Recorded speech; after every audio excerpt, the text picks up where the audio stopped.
Wow, you must have some pent up Apple thoughts in that brain of yours. What makes you say that? You haven't had an outlet. You've been stuck inside. I've been stuck inside for almost 2.5, 3 months. Physically and spiritually. And mentally. Yes. Other ways. I got in a motorcycle accident. Jonathan Horst. In March. I broke my shoulder, right in the shoulder. Had to get surgery. That's wild. So a screw drilled into my shoulder. Jeez. And then I had to recover. Did you do a whole breakdown of every single thing wrong with your body in the MAC address video, or is that... I summarized it. I did a whole breakdown in a Twitter thread, and I kind of summarized it pretty well. We grabbed the skeleton for the MAC address video, and I pointed at the places where I broke my bones. You should do a Flowplane exclusive. Just kind of like a body tour. Of the new mods. It's like a small little, yeah. I mean, there's X-ray photos in that video too. So that's crazy. Yeah, it's small stuff and like things are healing. It just takes a while. But like they had to cut my shoulder open to fix it. So oh my gosh. So I had to basically wait for my shoulder to build itself back up. So like this rotation's still almost there, but now I can like do things. So if people want to get all of the grisly details, watch the latest Mac Adjust video. They can watch it's right that. at the beginning, or go to your and Twitter then stay thread. for the rest. Yeah. Because you did do some recent Apple videos. I just know it's that was the video I finished. Well, I did the WWDC video. Yeah. But I finished the latest video is the one I started on before the accident. Which is on the Vision Pro. Yeah. You just put out your Vision, but there were some new things to kind of update it with, which you did. I feel like I watched it. I didn't know. There's not really nothing. There's not really much new. Didn't you have you had the 3D photo viewing thing in there? Yeah, I didn't. But I haven't tried Vision OS. I haven't tried any of the betas because I'm too scared. They're betas, and you're an alpha, so. That's right. Riding motorcycles, no one can stop you, and you're still gonna ride. I stopped. I'm going. Yeah, I got a new bike, and I just got it serviced today. Mm-hmm. So we're getting close to back of the road, but I have less than a month to do my road test before I have to start the whole process again if I don't pass it. So we'll see how things go. It'll be an exciting. And the next accident you get into has to be even more intense, or otherwise. No, please no. Well, I'm like mad about like how like intense the accident injury was, considering how careful I am and how not fast I was going. It's like what? When you care. And all the gear I was wearing, like it's just like ruined. No, well the helmet's gear, ruined. Jonathan. The helmet was ruined, obviously, because you can only use it once. But I had like a leather suit. I got that fixed. So. You're more badass than I'll ever be. Listen, I rode twice, so we're not. But still, the idea. I don't think I'll ever get on a motorcycle. No. Well, I just don't want to. I don't want to do it. Fair. Because okay, wait. We may or may not include this part. Sure. But do you remember? Like, I feel like a couple weeks before you got in your accident, I had a conversation with you where I specifically said to you, "You got a motorcycle? Are you crazy? Do you want to get in an accident?" I said that. It was rude of me to say that. What? No. But what did I say? As soon as I said, I probably said you were just kind of like, you know, hopefully not YOLO. You know, like I think you were like, I want to do it. It seems cool. Why, you can be safe. Well, okay. I brought up some like fake statistic that wasn't actually accurate about how motorcycle people get in more accidents, but it's not actually that they get in more accidents, that the accidents they get in are more severe, I think. Well, yeah. I mean, I do think there's like a common thing where it's like, it's not if, but when. But I guess that's the same with cars, so it might be similar in terms of that. And like, yeah, the risks are higher because like if something goes wrong, like you're flying wherever. Right. Or if you hit a car or a car hits you, this was just a single vehicle accident. It was just me being bucked off the bike. But you're flying in the accident and then you're flying at the hospital when they give you morphine. Yeah. Stupid. Yeah. No, they gave me ketamine for one surgery. Hell yeah. And then I'm like, they're like, you're going to have a nice high. And I'm like, okay. And then and I didn't know what nice thing to think about. And then all of a sudden I was like, I wonder where I'm going to go. And then I ended up in the like halls of the palace in Dune. And I was like, oh, that's cool. That's awesome. And I'm like telling them, as I'm coming to, I can hear them talking. I'm like telling them like, I'm in Dune. But then I also they're like, I also shouted, whatever, man. no, they were very busy. Yeah, and then I shouted, No, they shouted, Listen, I also shouted, what did I do to myself? Which was an interesting thing, but we don't have to include that either. But anyway, which Muad'Dib would never say. I mean, I remember saying it and thinking like, yeah, that's true. Like, what a true thought. Okay. So, Let's get to Apple, though. It's been a while. So much has happened. The most recent thing that has happened, which I feel like we should start with for the sake of the algorithm, is the RCS support.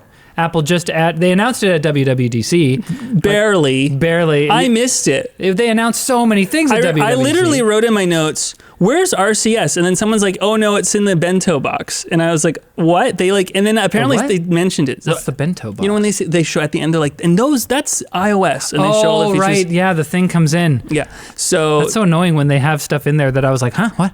I think it was also mentioned by the executive in the presentation too, but I must have, my attention was for 1 second not on the video, and you missed the one important thing. But they really did not want to talk about it. It's so hard to keep up with all that stuff.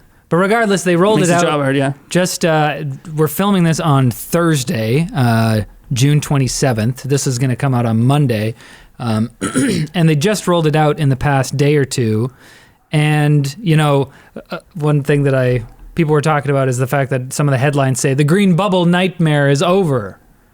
But of course the green bubbles are still there. Yeah, Snazzy Labs tweeted some screenshots of him trying it out. I haven't tried it myself because I'm terrified of betas. But it's really funny to look at because it's like you have the green bubbles and then there's a read receipt underneath and like the oh god, what are they called now? I hate when the words. The tapbacks. There's tapbacks too. With the emojis. Yeah. Wait. It supports tapbacks and reader seats, and so it does? Oh wow. It looks like I was trying to look up what the actual support looks like. I believe you. Well, I mean, in the screenshot, you could see the tapback working, so I imagine it includes that. The pictures are going to be high quality. Honestly, pretty excited. It's high quality media is the biggest thing. That is the biggest exciting thing for me. I hate this. I'll message stuff to my parents, or my parents will message stuff to me. Mm-hmm. My whole family is, one of my brothers is on Android, and the rest of my family is all iPhone. Uh-huh. And do you get the bad quality, or do they get the bad quality? Both. Really? Everybody suffers because of Apple's hubris. Not even hubris. What is the quality of a photo? Nonsense. It like you can even tell from the small preview that it's like pixelated and bad. It's funny people talk about it and I know that the spec isn't great. It looks like the bit rate is like way too low. So it's not that it's for videos specifically? It's for videos and photos. But now with RCS, so it's just in the beta, so it's not rolling out to every iPhone right now. Yeah. But it will in the fall. Yeah. It's great. And so, it took so long, but we're finally here, and it's one of those things. Like one broad thing that I want to talk to you about, in terms of Apple and recent changes that they've made, is that Apple, especially when it comes to the iOS and iPadOS ecosystems, they're kind of being forced, and they're fighting it every step of the way. But they are being forced to become a lot less Apple-like. Oh, interesting. Because take RCS support. Yeah.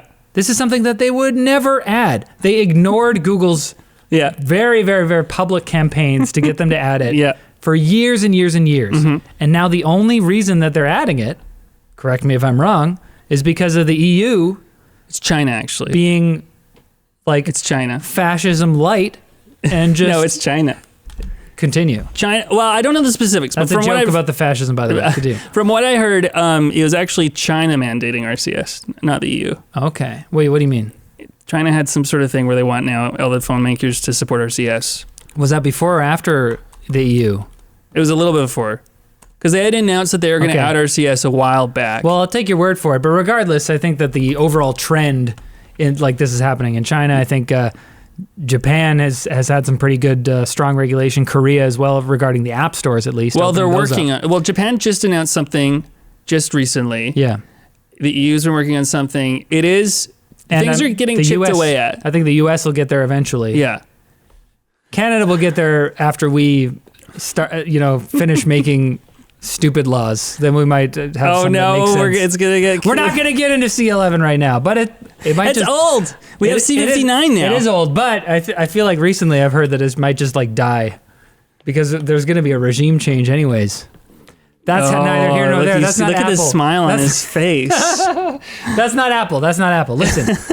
So how do you feel about this as an Apple person? Well, do you feel like something is being taken away? No. Okay, even though their features being added? Let me tell you something. Along with Apple, one thing I'm interested in is antitrust and the anti-monopoly movement. And so I'm like, this is pretty good, actually. It's pretty good. Interesting to see. It's pretty interesting to see kind of governments and the regulatory structure kind of wake up and be like, is this good? Is this the way we want things to be? Mm-hmm. They're doing it in weird ways, and everyone's kind of doing it in a different way. And it's going to be interesting to see, I guess, which way prevails. But like, the thing is, Apple's App Store probably was always destined to be chipped away at because it just got so controlling. And like, it was sort of the strange nature of when the iPhone came out. There was no app store because they didn't want to have any apps. And like, I remember Steve, the other day watched like the presentation where Steve was like, this is how apps would work, web apps would work on it. And it was like a website with like app buttons that look like, it just was like crazy. It was just still on a website. And then the next year, they added the app store. Sometimes I wonder if it was always part of the plan and they needed to like get it this way. But it was like specifically they had to control what apps were on that platform, and they kind of had the opportunity to, and the regulatory environment wasn't really paying attention to antitrust and any of that stuff at all at that point. So they just did it, and everyone's like, oh, that sounds great. I can understand the initial app store rollout being like exciting. Because, it was, because web apps were not as good as these like you want actual applications to run on your little computer. Yeah. And I think that the kind of insulated app store model was copied by not just Google. I mean, like there were, the BlackBerry ecosystem existed at that time as well. There were other. Yeah, I'm trying to remember. It really just transformed into completely just Android and iPhone, but it shook out that way. Yeah. Yeah. And the Play Store itself, you can sideload down apps on Android, but you see Epic attacking Google as well. Yeah, and Google lost that last year. I think that the closed, insular app store model is opening up and becoming less and less sensible as phones become more and more capable. Yeah. Oh yeah. Yeah. Absolutely. So now people are just like, okay, this used to be a phone. Now it's just another computer. Yeah, this is a big computer. Right. That's exactly what's happening. Right. Yeah, it's the recognition of that precisely. Yeah, and I think that you have people like Epic Games CEO Tim Sweeney, who comes in here and is like, "Hey, it's obviously a computer. It was always a computer. I don't know why anyone didn't treat it like a computer, and it's like ridiculous that you can't like treat it just like your desktop PC." And sideload whatever you want and modify it and do whatever you want. And so he's been attacking both Apple and Google. Yeah. And it's been fascinating to see. I did a tech longer on the Apple versus Epic. Yeah. Which Epic lost, as sort of. You're going to say. Mostly. Yeah. Well, if we want to get into that. But they won against Google, and we can talk about that after. But to me is fascinating that they just won against Google. And Google now is in a position of having to like change stuff. It was a different trial. I think Google was more blatant. The judge was also not as deferential to Google. The judge, and it was a jury trial, and the judge literally said to the jury, because there was evidence coming out that Google had like deleted messages and emails and like tried to hide things behind privilege. So the judge literally told the jury, like, just assume any documentation we don't have makes Google look bad. He told the jury that. Yeah, exactly. So they definitely, fair enough. Honestly, and they definitely lost. If you deleted it, why'd you delete it? Yeah. What was the reason?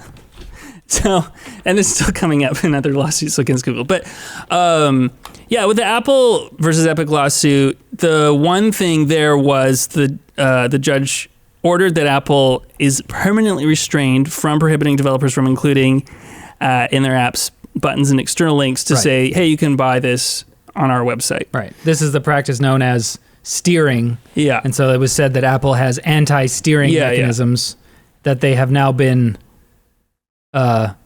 in various cases, they're forced to open it up. They were forced to open up, and then they did it the most Apple way, the most malicious compliance way. So they're like, okay, well, you would be paying us 30% if you used our payment system. So it's a 27% commission if you use these external links, and that's if the purchase is made within 7 days of the thing. So there's malicious compliance there, and the judge isn't happy. I would love to do a whole breakdown. I know, I'm sorry. But it happened a while ago, and we did a breakdown on TalkLinked, and I'm sure you talked about it on Mac Address as well. Anyway, there is an update to that. But the TLDR is that... Well, Epic complained. Yeah. And they just had some hearings in May. I actually tuned into a couple of them because I was really curious about him, and the judge is not happy. And the judge was literally like, okay, so how did you listen to the... I did. She's like, how did you come up with the 27% commission rate? They're like, well, the pricing commission does that. She's like, do you have any documentation for that? I think so. And she's like, please submit the documentation. And Apple's like, here you go. And she's like, no, I need more. And it's escalated that she now... I love this. She referred the case to another judge just to deal with the documentation discovery again. I love this whole tech giants being brought in to lawsuits for antitrust thing, and people in government and in positions of power being like, hold on, wait, so you're doing, because they're not paying attention. This is a lot of not very technically savvy people. They're getting better though. They have to be. They're bringing in experts to tell them about this stuff, but they're having these reactions where they're like, hold on a second, wait. You don't let anyone do this thing that seems like they should do it. They should be able to do it. They're like, well, or they're like, how did you come up with this number? They're like, we don't know. It's like, oh, okay, you didn't look. And she's also asking how many developers are adopting it, and they're like 50. That's a huge amount. Yeah. How much profit are you making from your app store and from your services overall? Well, we don't even know if it's profitable. We think it might be, but. Yeah, I don't know. Laws are suggestions. That's how what we're really, literally dealing with. So anyway, it's really interesting. We'll see how that goes. But it's clear that at least that's getting chipped away at. So this is all to do with American legislation. I know. Yeah. Well, yeah. In the EU, they just got charged for because the EU said you have to let being a jerk. Yeah.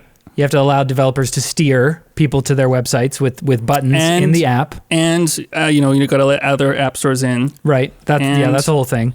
But just recently, the charges that they laid... as the steering ones. This week? Right. Yeah. They were saying that, okay, you let developers have buttons in their apps, but they're not allowed to say anything about the button. They're scare screen. Yeah. They're like the developers are basically saying, I made this joke in TalkLinked. The developers are basically just saying here's a button to our website, and the users are like, I think I saw. I mean, great job. Good job putting a button there, but the developers can't say, we have a sale on things. You can get a cheaper rate on our website. They just they're only allowed to say, here's a button. It goes to the website. I saw one example. I think it's probably on my iPad here, where the example Apple showed is it's just a link to their home page, but it's on the top of the app, and it's not even they're not even allowed to put it in a looking button. It has to look like a just www.com and then a little this is a link out icon. Yeah, it's it's very. It's bare bones. So the EU is an interesting case because I've been hearing people say the DMA is not very well written, and how are they going to enforce this? And it seems like the way the EU's doing it is they're like, this is what we want you to do, and we're going to see how you do that, and if we don't like it, we're going to let you know. And so there's a bit of vagary there, but then... Man, it's so convoluted, yeah. I mean, there's lots of things we can say about how the EU is approaching the regulation. I mean, it gets into sort of political ideas about whether you think that these tech giants should be regulated and all that stuff. But I will say about the EU that generally when we report on this stuff on TalkLinked, we cheer that the EU is forcing a tech giant to do something that they don't want to do, right? Because the reason why they're not doing it, they don't want to do it, is because they're doing it to maximize their profits and all that stuff. They don't care about the user experience until users complain to such a degree. But it's one thing that came out recently about the EU. They're also planning this chat control. I mean, they're not planning it. Oh. They have members of the European Union government have proposed this legislation. It's like a backdoor for that basically, they're saying that we want to scan all messages, whether they're encrypted or not, for illegal images. And so I think generally most people seem to be against that in the tech sphere. Yeah. And the even more heinous part is that they had baked in a exception for government officials and for law enforcement and stuff. Their phones don't have to be scanned. Yeah. We're like, oh, I mean, in that case, if we want to talk about that, in that case, there's a difference between, say... But I should say, the proposals were rejected. Oh, they were, okay. So that is not, moving forward at this point, but they're probably going to bring it back at some point. Go ahead. Well, there's a difference between something like that and then this DMA, wherein, what the government was... What the EU was proposing with the chat messaging is, access to personal messages between each other. And you could say, well...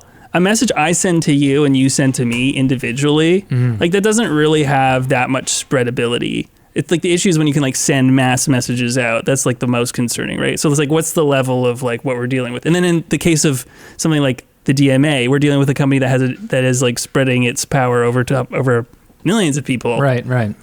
Then maybe we should deal with that. It's kind of this importance of impact. Yeah. And so, and Apple doesn't have that much impact, as much impact in the EU as they do in the US. True. The interesting thing about all this EU regulation stuff is hearing Europeans say that they all see Android. They're iMessage doesn't allow parity of features between iPhone users and Android users. Oh my gosh, regulate them, put them in jail. And the EU users are but the EU... No one uses it. They all use WhatsApp, even the iPhone users in EU. But the DMA isn't just targeting Apple. No, it's not. It's not. Google's a gatekeeper as well. I think when the rhetoric is all anti-Apple, they're kind of who cares? If you're a gatekeeper, you're locking the gates. Do it again and look at the camera. If you're a gatekeeper, you're locking the gates. We're going to get you. And so we don't think you deserve the key. It's too much eye contact. It's undemocratic for them to have the keys. Man, Jonathan, that's a really good point. And an even better point is the one brought up by our sponsor, Private Internet Access. Their VPN network spans across 6 continents and 91 countries, letting you access your local catalog of content from all over the globe, whether Apple wants you to get there or not. They can't stop you. I think VPNs are supported in iOS.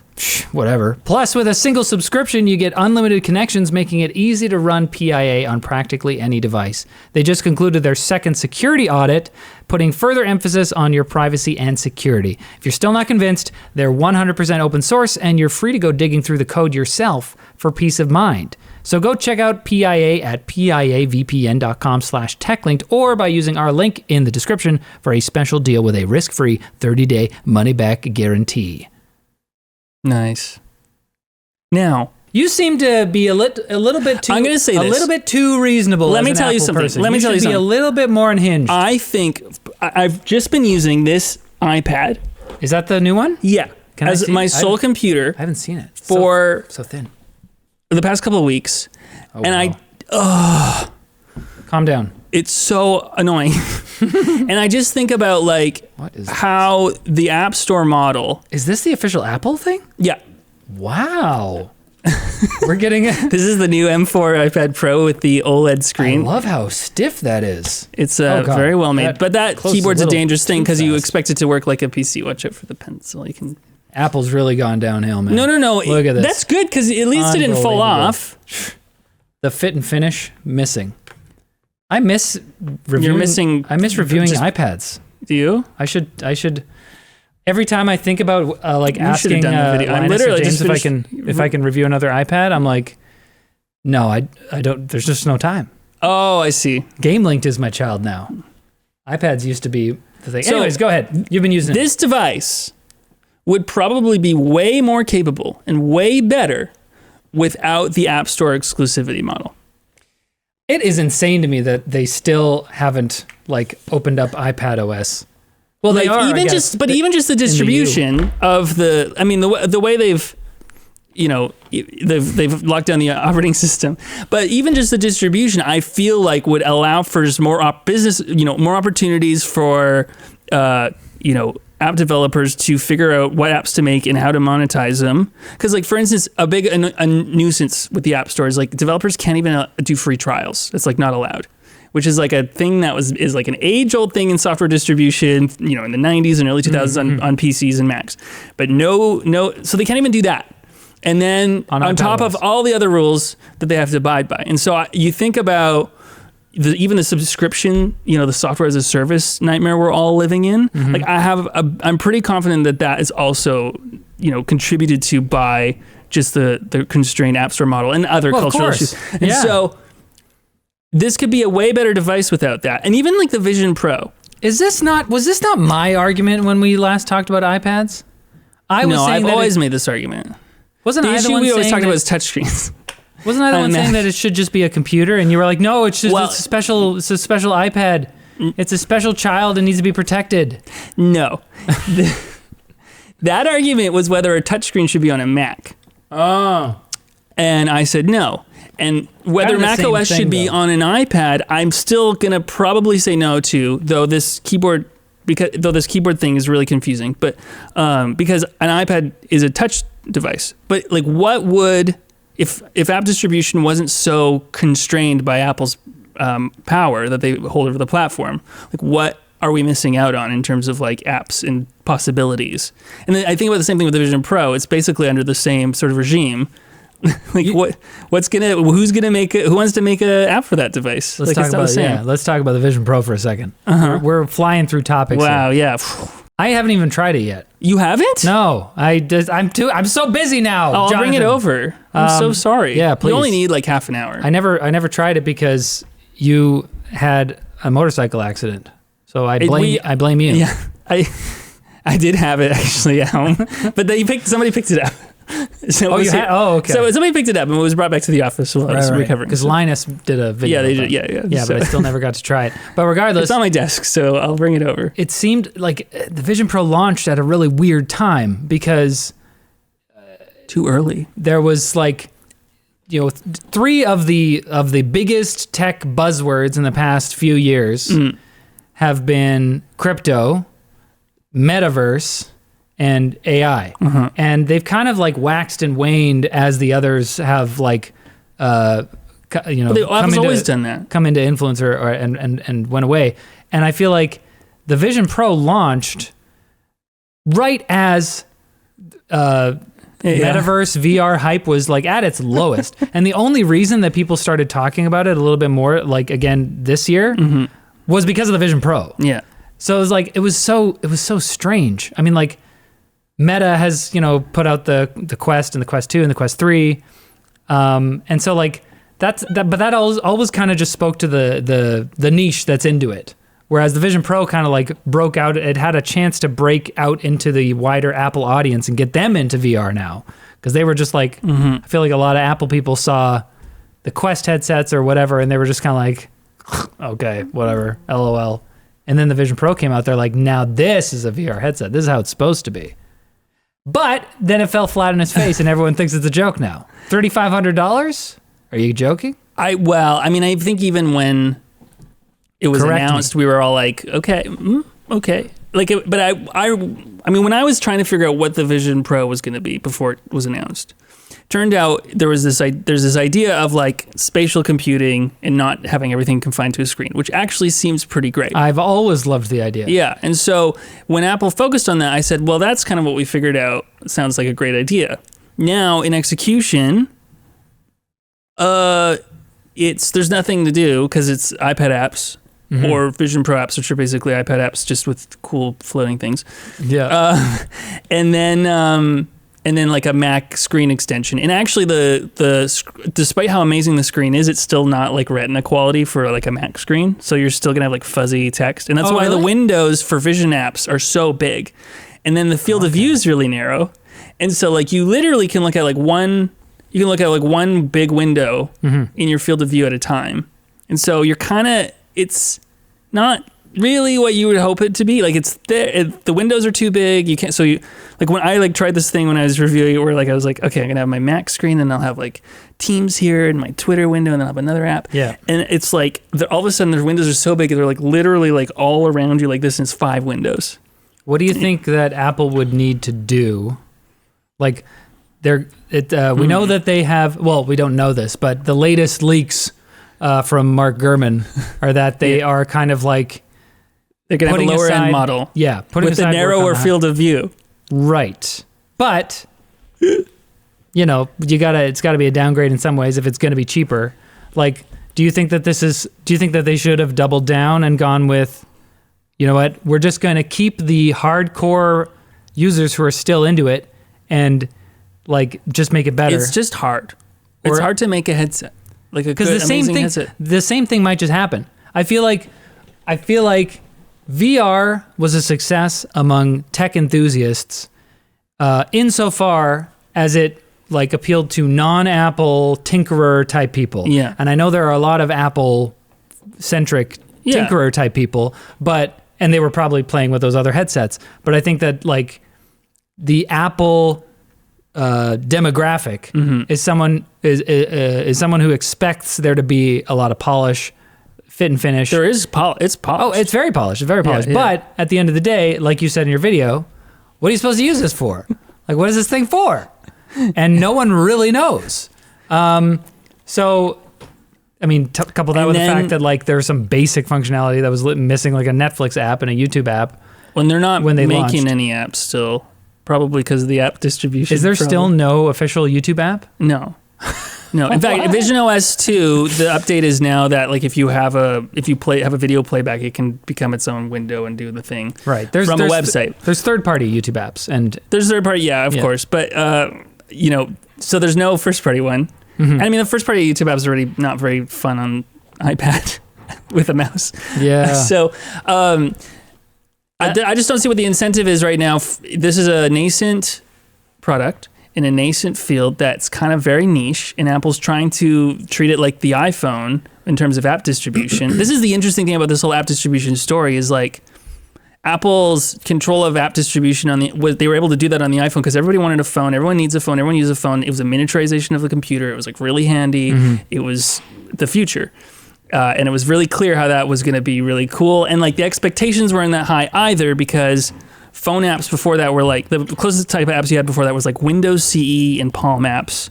And like if you could find those, that was great. And or maybe BlackBerry, right? And so like it grew from something small. Yeah. With the Vision Pro, like it's kind of already has to be big for it to work because it's a kind of a big thing if you think about it spatially. And to do that requires a lot of effort. And Apple wants to take 30% of that. I think that I can only see. So like this might be good for Apple. these anti-steering provisions might be good for their platforms. What do you mean? Like if Apple can't now is like, or if the DMA means that Apple like the way the App Store works. And the app distribution works on the iPhone, doesn't work anymore on an iPad. Though I guess it's not a gatekeeper with Vision OS. So they can still do that. But anyway, they can do whatever they want within that metaverse. Well, what do they call it? They had Visionverse. No, I remember there was a leak where there was some leak about what Apple wanted to call their virtual reality instead of metaverse. They had something else like a Apple. Something. Maybe it's Apple Reality. Maybe that's already public and I just like have out of the loop there. But anyways, the Vision Pro, I mean, we'll see what happens. I feel like we don't have very much more time. I want to talk about briefly, let's just like rapid lightning round through WWDC stuff and Apple Intelligence. Okay. Biggest things, do you remember off the top of your head, biggest things from WWDC? Because everyone was like, this was the best WWDC. It's so annoying to say so repeatedly. Dub, just say that. Dub. This was the biggest dub of any dub ever. I didn't feel like that. So you should fight with people online about a it. hit that I agree with that everyone likes is iPhone mirroring. That'll be really cool. Though, funny enough, Apple's saying that we can't add iPhone mirroring for EU customers because we don't know if it's going to violate Oh my gosh, yeah, and Apple Intelligence. And, Apple Intelligence is the other thing. We have security concerns. Yeah. So It might not be safe. We're trying to keep you guys it's safe. very rhetorical. We'll see if that persists once they've kind of actually got the feature for other languages. But I miss the app icon customization thing. Have you seen that? You missed it? No, it's a miss. Oh, you don't like it? Oh. Are you saying miss me Like, with it's that app icon Dark colors? mode. It's like dark mode icons, and you can then customize the color palette for them. And oh man, Yeah, I mean, I don't like the way icons have looked since iOS 7. I think that This most is like people even worse. I think that most people thought those like custom icons, just like with a blank, with like a color applied to all of them, it looks kind of ugly. Like Android has had that for a while, and I don't know if anyone uses it. It just makes things harder to find. I don't know Yeah, why you absolutely. would ever. Yeah. I don't know That's why you the would whole ever, problem. But you can do it, and I feel like that, along with things like the window snapping into quadrants tiles on Mac OS. People love that. There's a bunch of things that they announced at WWDC that just were like, hey, people have been asking this for a long time, and they've been features of Windows and Android for a long time, and we're just gonna throw them in now. Here you go now. What happened? Something happened. Their brains broke in the past year. You think so? Well, what? This is so. There's so many things. Or they've been holding it. I think that. Now's the time. I think that maybe being forced into changing their core identity in so many ways with some Fine, of these. you want us to be Android and Windows? Here you go. Yeah, honestly, they're kind of like, they're probably having a crisis of identity. They're like, That's we were the company that didn't let anyone do anything, and now they're making us let people do things. We're So gonna fine. just let them do everything. But they're gonna whine about it a lot. They're gonna do it, but they're gonna whine about it. They'll be whining about. I mean, they're ready. They've been whining the whole time. Yeah, I don't know. I don't know if they're necessarily whining. I mean, if you want to say that the app icons look ugly, that's them whining. It's like they're intentionally making, like, it's only dark mode, for instance. You can customize it, I think. Yeah. And then okay. I just think it looks ugly no matter what you do. If you have all of it, not ugly per se. Yeah. It could look beautiful, but it's like, what's the point of it looking kind of nice if you can't find anything? People were customizing their app icons with shortcuts a few years ago. That was a bit of a trend, and you could do custom icons already, and you could choose ones that looked better, and that were designed by designers, and it's so. Well, that's a miss. But being able to move the icons anywhere in the screen is great. What else? Calculator on iPad? Oh yeah, finally. That's cool. It actually looks really cool. Yeah, I'm curious how the notation thing would work. That'd be great in school back in the day. This is something where I'm like, it's so dumb that Apple hasn't had a calculator app on the iPad this whole time. But at the same time, I have a simultaneous feeling where I'm like, fair enough, because you clearly were taking your time and you only wanted to put the calculator app on the iPad. Like, I feel like at some point, this was okay, fine, here you go, WWDC. It was. It really was. But they're like, fine, we'll put the calculator on the iPad, but we'll make it the coolest calculator app ever. It was a cool, You can draw. Everyone would have flipped out just for a regular calculator, to be quite honest. I don't want to necessarily rehash too much about WWDC, but it is my kind of take on. I've been a bit of an AI. What's the word? What's the negative word? Cynic. Yeah. Yeah. My friend would always tell me about ChatGPT. Look at this thing it does, and writing stories for another friend's kid, who's a toddler, and oh wow, you did that. I feel. And I've just always been why? Yeah. And then now we have this whole thing where Apple Intelligence will summarize emails, and then you can get it to rewrite your own emails, or and it's what are we? What are we doing? It's basically Grammarly.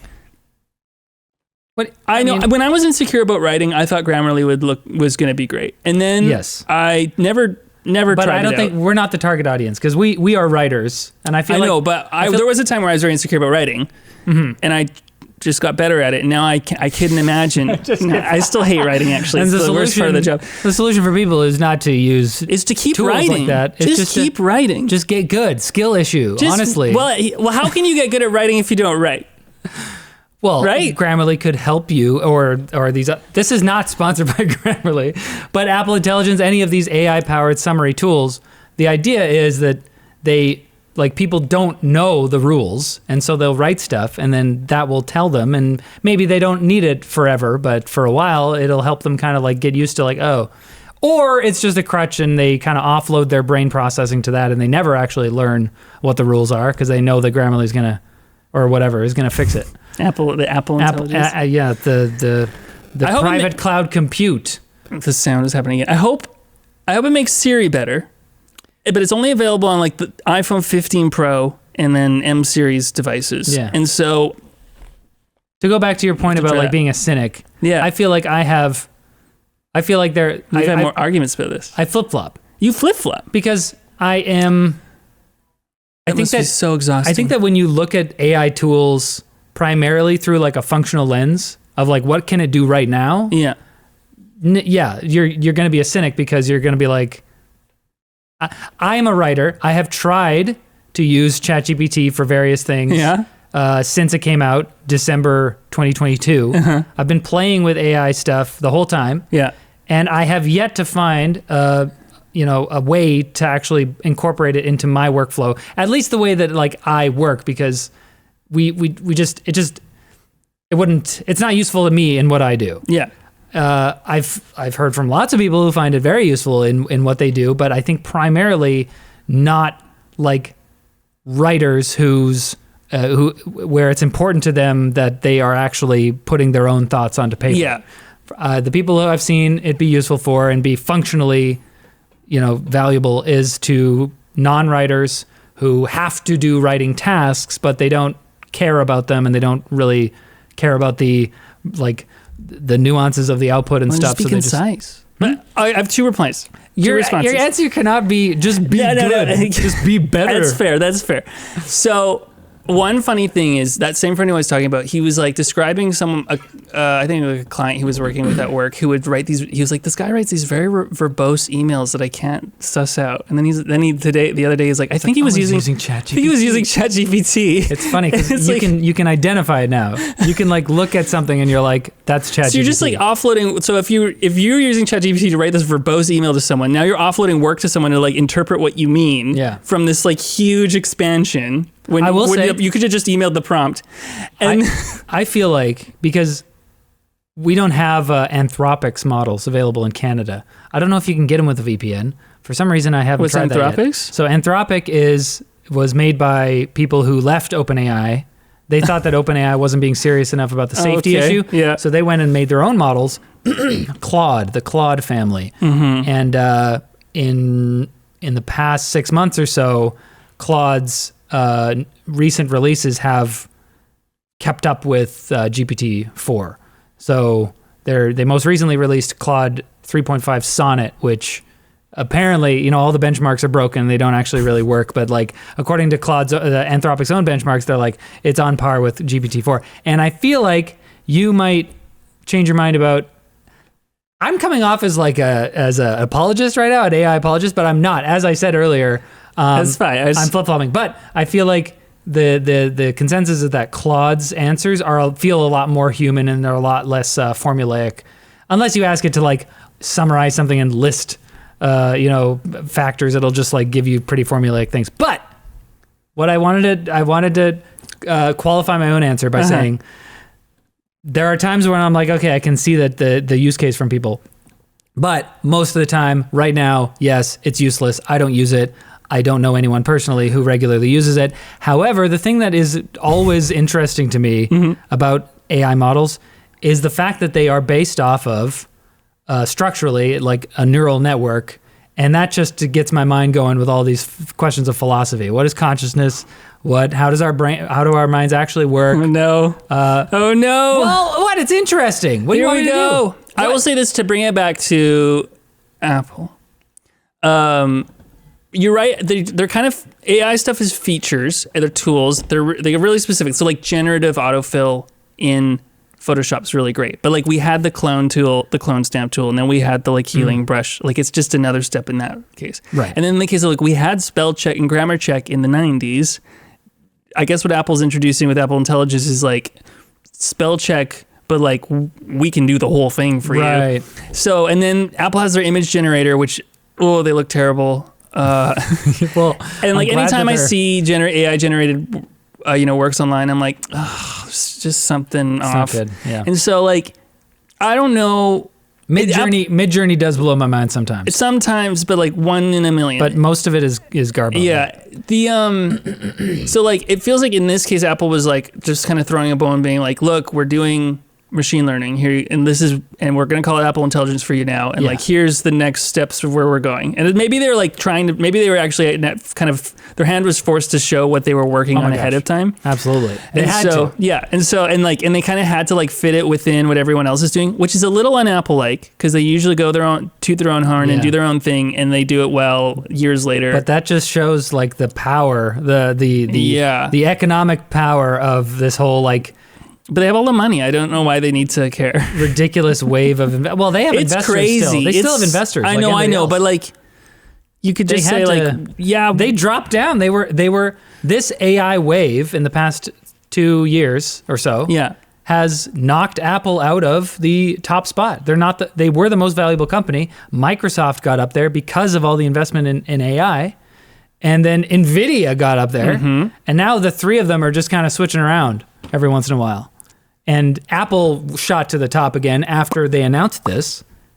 What's this? A little bubble popping. Yeah, the bubbles. Yeah, I am eagerly awaiting. Is that going to happen? We just there was just a recent interesting paper about researchers figured out they developed a they say it's preprint, so who knows, but they developed a model that does not need GPUs nearly as much. They developed large language models that don't use matrix multiplication, which is the thing that GPUs do that makes them so good at But what about running Apple's LLMs. neural engine? Well, It's and that was one of the other, like, to bring it back to Apple again, we're going to end soon, but to bring it back to Apple again, the thing that was cool about their reveal of Apple Intelligence was the fact that they're running most of this on device. Yeah. They have their They're own trying models. their hardest to do that. Elon Musk made a big freaking deal about how you're going to be sending all your data to OpenAI or whatever, but the vast majority of the cases when you use Apple Intelligence on an iPhone or a Mac, I guess, or an iPad, is going to be using those local models. And they've been gearing up for that. I mean, I remember just a few years ago, there was an update to iOS where they already were installing the neural engine on their chips, kind of small little on the iPhones. And so then they made an update to the Photos app, and they said, like, we can do the, like, object recognition and face recognition on device. Mm-hmm. And I was like, that's pretty cool, actually, that they're doing that. Whereas like Google Photos, like you had to upload everything into their world and they would do it for you. And so I remember when they announced that, being like, that's pretty cool that we can do that on a device. So like this is just the next step where they're in a direction they're already going in. And it's great they're doing that. Now, the thing is, they're still, if the device can't handle the load, they're going to send it to their servers. So there's a bit of a risk there. Mm-hmm. And as I guess it's hard because the loads could get pretty heavy depending on what you're asking for. Yeah. So to expect a little phone chip to do it all is a bit big. But I don't know. It's just like, I guess the thing, I'm really struggling with tech right now because it feels like everyone's shouting about technologies and like these like abstract ideas. And there's like no really like humanity of like, what are we doing and what do you need to do and like how can we do that well? And it's like sometimes there's like those simple things which Apple historically has been really good at just focusing on. Mm-hmm. This is the new device and this is what you can do with it, and this is how we made it so wonderful to do that. Well, honestly, those were the days. As much as I miss that. As much as I've given Apple crap in the past for like releasing a feature that is functionally similar to what other people have done before, but they brand it their own special way, and it's the Apple version. Yeah, I've given them crap for that, but I feel like seeing them incorporate AI in the way that they have is actually I like how they've done it. Yeah, because they showed an actual demo of someone using this, and it's not a live demo like they used to do. It's probably still a lot of vaporware. And they even said, after saying that, iOS 18 is going to roll out this fall, that's where you're going to get the Apple Intelligence in the new iPhones. There was a recent thing where saying it's not going to come till 2025. Yeah. Delay. Yeah. But regardless, the demo that they showed was someone asking Siri, when is my mom's flight coming in? Yeah. And because it has access to all of this on-device data that is encrypted and that only can be accessed by your stuff, it can tell you that. And I'm sure like Google will have some similar feature or whatever, but the fact remains, as you said, they're sending data to the servers. That's a whole thing. And I feel like Apple has the unique ability to take this weird AI stuff that has been scaring people and exciting people and actually give it to their user base in a way that hopefully is smooths things out and keeps things, relatively private and makes things actually useful, because Apple does have that closed ecosystem of like all of your stuff is with us. I don't love that Apple is like this closed ecosystem and like, oh, we're not allowing you to open things up. But I think that we have these twin dragons right now of privacy, of AI just like threatening to take people's jobs and vacuum up all the data on the internet and fill the internet with AI generated slop and trick all of our parents on Facebook. And then on the other hand, we have the dragon of Apple like being like, oh, we're going to lock everything down. You're not allowed to do stuff. But I feel like strangely, the solution to Dragon 1 might be something like Apple's approach, where it's like, you can use AI stuff, but only in these very limited ways that we tell you. I wouldn't make the same comparison, because why couldn't Google do on-device? Like, why couldn't Android have an on-device? Because their whole business model is hoovering up data and selling it. And Apple does that as well. But Apple's business model, they don't have a search engine. Apple's closed ecosystem, is their business model. Yes, exactly. Okay. So but then that's true, yeah. But again, with app distribution, Apple can realize the dream of the humane pin. But with app distribution, then the difference there is like Macs have the open app distribution. They wouldn't ever have these problems that they would Apple wouldn't get sued because of the way app distribution's on a Mac. But there's still a closed ecosystem. Right. So the app distribution and that are kind of separate things. It's just about like when is the power tip? When does it tip over into being like, okay, it's a little too much now. You're controlling way too much. Yeah, I'm not saying we need to give Apple all the power or whatever. Obviously, I think that the EU should continue and China and whoever should continue just ripping them open. But I just hope that they retained the part of their soul that allows them to keep your data private, encrypted on your device, and give your private AI access to that without ever having to phone home. I think that'd be great. That is honestly, I think that is the future of AI. Yeah. I agree with you that the bubble is probably going to pop pretty soon. I don't know. Who knows? That's the thing. We don't know. But I think it has to pop. It has to pop at some point, because exponential growth. It's going to deflate in this really annoying kind of like, it's either we didn't know. Way, you know what I mean? It's like, it's either going to pop, or we're just going to go straight line into cyberpunk dystopia, where everything is AI and we're screwed at that point. Somebody compared it to pollution. Yep. We're definitely polluting the internet. Yeah. There's a lot of manually churned out crap, 8 years ago. It's crazy. All right, let's wrap this up. Overall, I think that it was great to catch up with you again, Jonathan. Horst. It's good to be back and good to catch up with you too. I miss our conversations. I do as well.